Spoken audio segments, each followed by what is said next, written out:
Nah, kali ini saya akan menjelaskan mengenai laju reaksi, yaitu molaritas dan pengertian laju reaksi.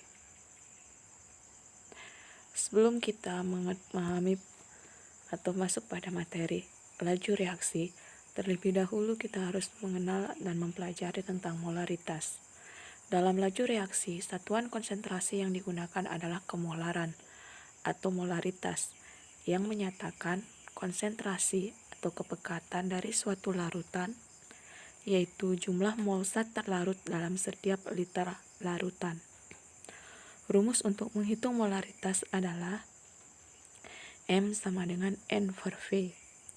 Mungkin kalian sudah sering menggunakan rumus ini untuk menghitung konsentrasi, di mana M merupakan kemolaran atau molaritas, satuannya adalah M besar atau mol per liter, kemudian N adalah jumlah mol zat terlarut, satuannya adalah mol, dan V adalah volume larutan atau liter, satuannya adalah liter. Baiklah, untuk memahami lebih jelasnya, sekarang kita masuk pada contoh soal. 11,7 gram NaCl dilarutkan dalam air sehingga mendapatkan larutan yang volumenya 200 ml. Berapa molaritas larutan tersebut? Jika ada soal seperti ini, kalian harus menuliskan terlebih dahulu diketahuinya, di mana massa sama dengan 11,7 gram, volume sama dengan 250 ml. Seperti keterangan pada rumus sebelumnya bahwa satuan yang digunakan adalah liter, maka volume 250 ml kita ubah menjadi liter, menjadi 0,25 liter. Kemudian yang ditanyakan adalah molaritas atau konsentrasi suatu larutan. Nah, penyelesaiannya adalah, pertama, kita cari dulu molnya, karena di dalam soal tidak diketahui berapa molnya. Nah, rumus mencari mol adalah massa per mR atau molekul relatif. Nah, massa dari NaCl di soal diketahui 11,7 gram, kita bagi dengan mR NaCl. Tentu kalian sudah mengetahui kan cara menghitung dari mR NaCl. Nah, mR dari NaCl adalah 58,5 gram per mol, sehingga molnya kita peroleh 0,2 mol. Setelah kita memperoleh mol dan di soal diketahui volumenya, maka kita bisa menggunakan rumus yang telah tadi dijelaskan, yaitu M sama dengan N per V, di mana N sama dengan 0,2 mol, sedangkan V-nya adalah 0,25 liter, sehingga diperolehlah konsentrasi NaCl tersebut adalah 0,8 molaritas atau 0,8 mol per liter. Jika zat yang terlarut dinyatakan dalam satuan gram dan volume larutan dinyatakan dalam mililiter atau cm3, kemolaran dapat dirumuskan dengan M sama dengan gram per mR kali 1000 per P. Nah, di mana M adalah molaritas, sama seperti yang tadi, gram adalah massa zat terlarut, kemudian mR adalah massa volume molekul relatif larutan, sedangkan V adalah volume larutan. Nah, jika kalian menggunakan rumus ini, pada dasarnya akan sama dengan yang tadi. Kalian tidak perlu mengubah lagi volume mililiter menjadi liter, karena dalam rumus ini satuan volume yang digunakan adalah mililiter. Nah, untuk lebih jelasnya, saya akan menjelaskan dengan contoh soal yang lain. Misalnya, sebanyak 18 gram glukosa C6H12O6 dilarutkan ke dalam Aquades sampai larutan menjadi 500 ml. Tentukan molaritas larutan tersebut. Masanya diketahui 18 gram, volumenya 500 ml, sedangkan mR dari glukosa adalah 180 gram per mol. Sehingga kita masukkan saja nilainya ke rumus. M sama dengan M per mR kali 1000 per P, sama dengan 18 gram per 180 gram per mol dikali 1000 per 500 ml, sehingga hasilnya 0,2 M. Nah, untuk kalian membuktikan dengan contoh soal yang pertama, silahkan buktikan dengan menggunakan rumus ini, di mana kalian tidak perlu mengubah lagi volume satuan mililiter ini menjadi liter seperti contoh yang pertama. Jadi pada dasarnya rumus yang pertama dengan rumus yang ini konsepnya adalah sama, tergantung apa yang diketahui dari soal. Maka kalian bisa menyesuaikan rumus mana yang dapat digunakan. Kemudian pengenceran. Untuk memperoleh kemolaran yang lebih kecil, perlu dilakukan pengenceran, sehingga volume larutan menjadi besar. Dalam proses pengenceran, jumlah mol zat terlarut tidak berubah. Perhitungan yang digunakan dalam proses pengenceran dirumuskan sebagai berikut.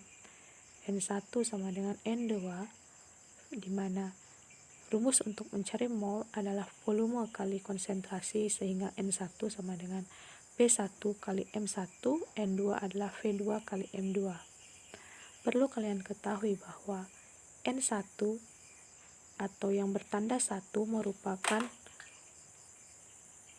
konsentrasi zat sebelum diencerkan atau satuan zat atau yang diketahui sebelum diencerkan.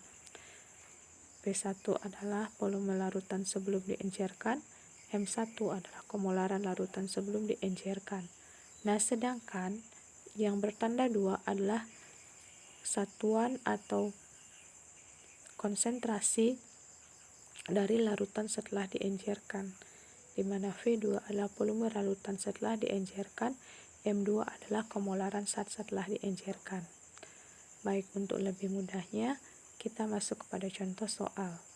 Misalnya, berapakah volume H2SO4 18M yang dibutuhkan untuk membuat 100 ml larutan H2SO4 0,3 molar? Nah, dari soal ini kita ketahui bahwa larutan yang tersedia adalah H2SO4 18 molar. Nah, kita disuruh membuat larutan H2SO4 0,3 molar sebanyak 100 ml. Jadi, kita masukkan saja ke rumus V1 kali M1 sama dengan V2 kali M2. Seperti yang saya katakan tadi, tanda 1 menunjukkan adalah sebelum diencerkan. Jadi, V1-nya di sini belum diketahui. Sedangkan M1-nya adalah 18 molar. Nah, V2 dan M2 adalah larutan yang akan terbentuk setelah diencerkan. Nah, diketahui kita disuruh membuat 100 ml. Maka P2 sama dengan 100 ml dikali dengan M2 0,3 M. Sehingga nanti akan diperoleh volume H2SO4 yang harus dipipet adalah sebanyak 1,67 ml. Kita pipet, kemudian kita tambahkan air hingga mencapai 100 ml, sehingga nanti akan terbentuk larutan 100 ml H2SO4 0,3 molar. Selain pengenceran, ada perhitungan yang dapat kalian gunakan lainnya, yaitu molaritas campuran. Molaritas campuran ini kita dapat gunakan ketika kita mencampurkan dua larutan yang sama namun konsentrasi atau kemolarannya berbeda. Jadi itu yang harus ditekankan. Dua larutan yang sama tapi konsentrasinya berbeda.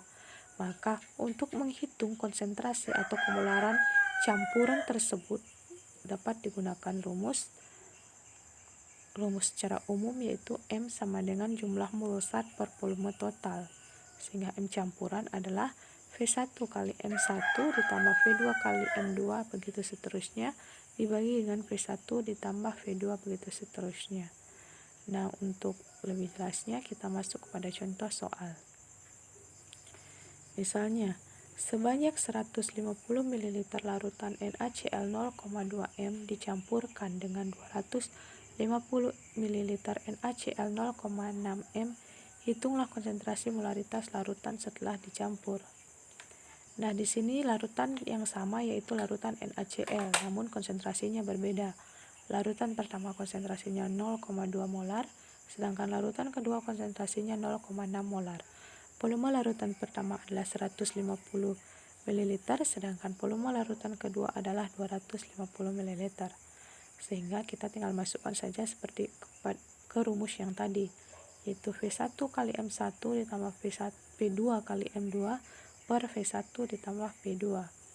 Sehingga 150 dikali 0,2 ditambah 250 dikali 0,6 dibagi dengan 150 ditambah 250, sehingga hasilnya adalah 0,45 molar. Nah, dari perhitungan ini, setelah kedua larutan tersebut dicampurkan, konsentrasi yang terbentuk adalah 0,45 molaritas atau mol per liter. Nah, setelah kalian mempelajari perhitungan dengan konsentrasi atau kemolaran, nah kenapa kita perlu mempelajari tersebut? Karena itulah yang akan kita gunakan dalam menghitung atau menentukan laju reaksi suatu zat. Sekarang kita masuk kepada pengertian laju reaksi.